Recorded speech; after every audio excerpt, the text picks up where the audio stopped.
Welcome to the Rim Break Rodeo. We hope this video helps. In this video, I will explain how to use your Garmin Edge 530. Let's start by powering on your device and completing the initial setup. This includes selecting your preferred language and units of measurement.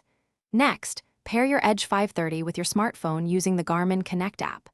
This allows for seamless data synchronization and smart notifications.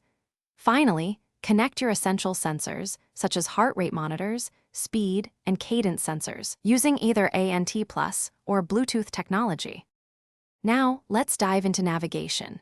You can easily create and load courses onto your Edge 530 using the Garmin Connect app or other popular platforms like Strava. Once loaded, follow the clear turn-by-turn directions displayed on the screen, utilizing the preloaded Garmin cycle map for detailed routing. Don't forget to leverage the innovative ClimbPro feature, which helps you manage your effort effectively on challenging ascents, showing you remaining distance and gradient. Customizing your data display is key to a personalized riding experience. Your Edge 530 allows you to personalize data screens, displaying up to 10 data fields per screen. You can choose from a wide array of metrics, including speed, distance, power, and elevation. Additionally, set up alerts for various parameters, such as heart rate zones or time elapsed.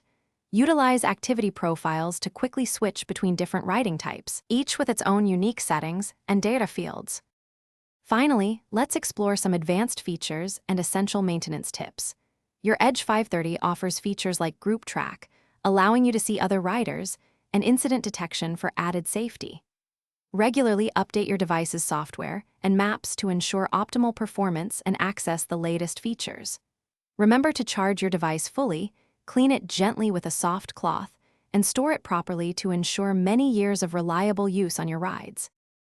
Thanks for watching. Consider subscribing if we helped you.